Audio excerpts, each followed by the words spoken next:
Okay guys, so we're in the shop and I've got a couple of products here that I want to show you. And the first thing about the motor mounts is you can either go with like a solid type motor mount that gets away from the traditional stock style, and it's actually more of like a little fabricated bracket that almost looks similar to the bushings on the end of a leaf spring.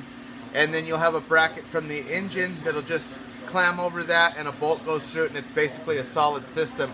On this K5 we're going to use a little bit more traditional stock style motor mount because they make a kit to where you can leave your stock motor mount plates on the chassis and just build it off from that point.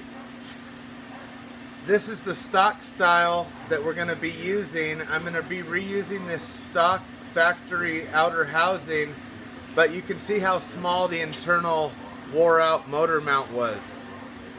Now we've seen a lot of videos and guys out there that are using that window caulking or that window cement. They're buying a new motor mount and they're filling this whole cavity up with that, letting it cure, and it makes it more of a full-size solid action deal. But what we're going to do, we went with a company called, you can see that here in the thing, they're Prothane Motion Control, and they offer a stock replacement style motor mount. Let me show you what it looks like. And it's actually full size. So what we'll do is here in a little bit we'll take this over to the bench and we'll actually separate this stock housing here and we'll fit in our new full size motor mount bushing. You can see how that'll actually fill up that whole cavity. It's got the same two bumps on the top, so it should fit in there. It looks like it's going to fit in there pretty good. And then we'll modify that and we'll actually weld this back together with our new mounts in there. And the truck side, the chassis side, will then be ready to go. For the engine side, what we're going to go with is set those down out of the way. I'll show you here. We're going to be going with a company called Dingo. And you can go online, you'll find these. They label the driver and the passenger side mount so you can't get confused. And obviously it points towards the front of the motor.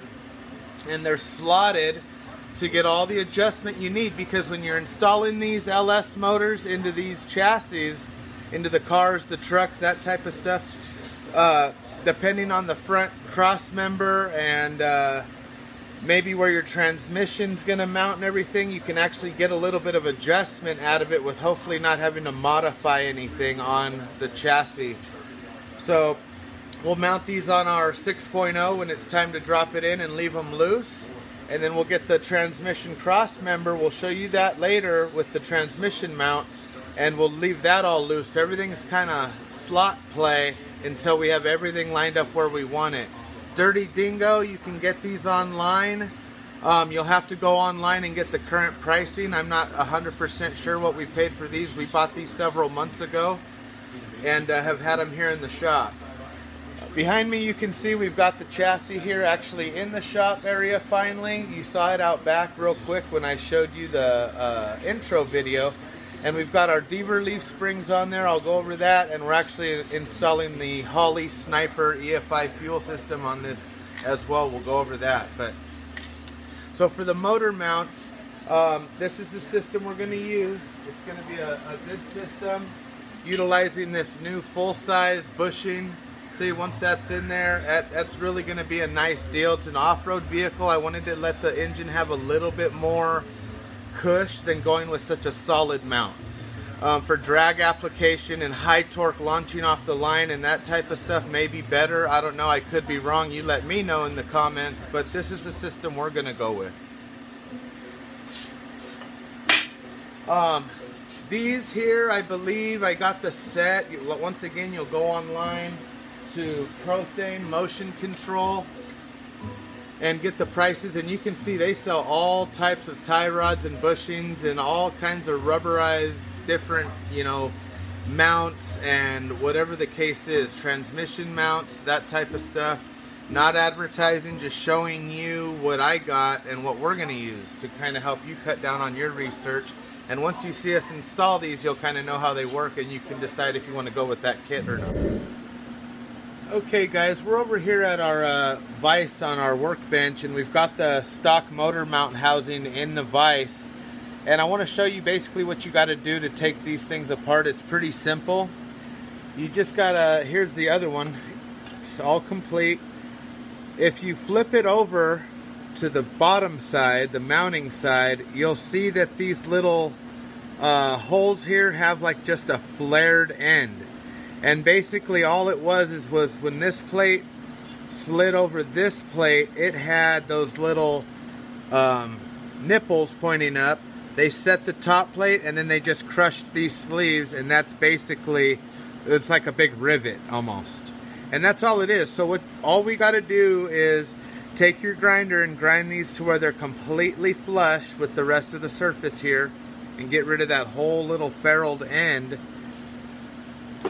And then put it in your vise while you're grinding it or whatever. Don't hold it in your hand. And then just get yourself like a flat screwdriver.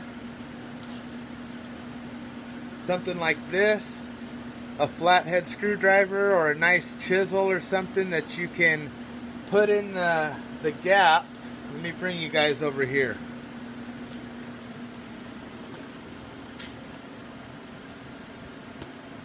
Okay. So now, whoop, sorry, we're back. Had an earthquake, everyone survived it. So you're just gonna wanna put your screwdriver right in here, basically lined up with where that rivet is. There should be just enough to hopefully get it started. Okay, let me see. Nice little gap right here. Okay. And then just tap the back of your screwdriver with your hammer. Boom. Just like we're cracking oysters. Now, you've got it like this. Save this piece. Remove your old motor mount. Look at that thing was gone, guys.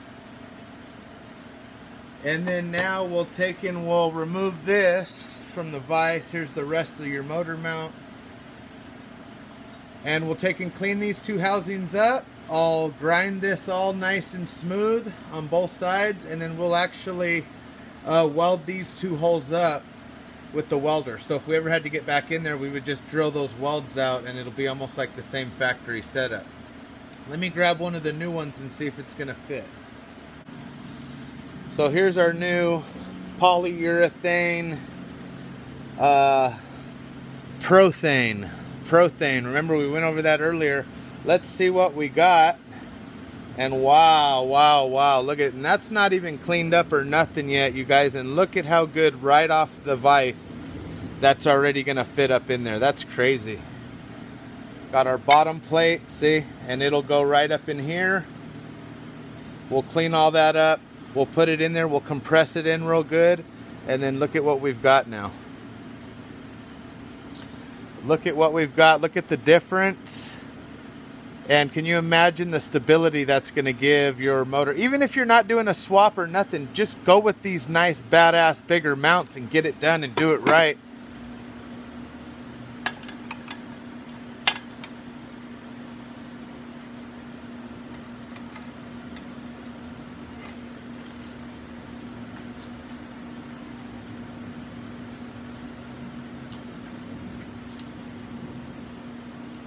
Nice little sanding flap disc is really all you're gonna need.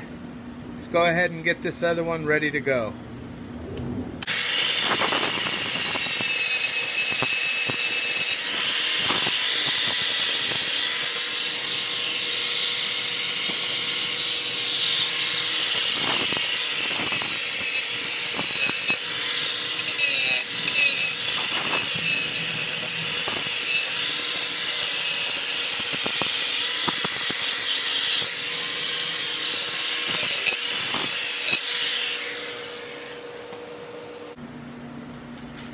Okay, we've ground down our little ferruled ends using our safety glasses and our 4.5-inch grinder. Let's see if we can crack another clam or not. Grab our big hammer and our screwdriver again. Want to make sure the vise is pretty tight.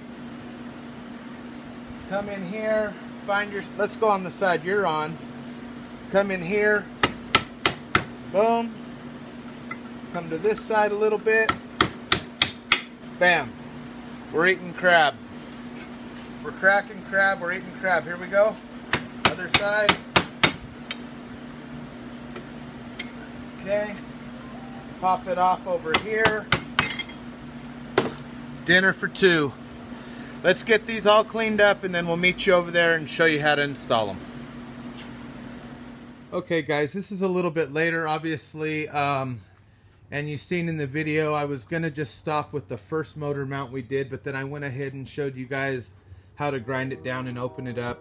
And then here they are once they're installed. And what we actually ended up doing was we didn't end up even welding these back together. I went down and I bought all graded hardware for them and installed them with locking nuts. And we basically got them in there where they're going to go. Let me step back here, you can kind of see what they look like. They worked out really, really good. It's going to make for a really nice system. We've got the LS block at the machine shop right now. So when it comes back, we'll move forward with the Dirty Dingo motor mount kit, and we'll show you that whole system, as well as how to build the LS motor and install it in the truck.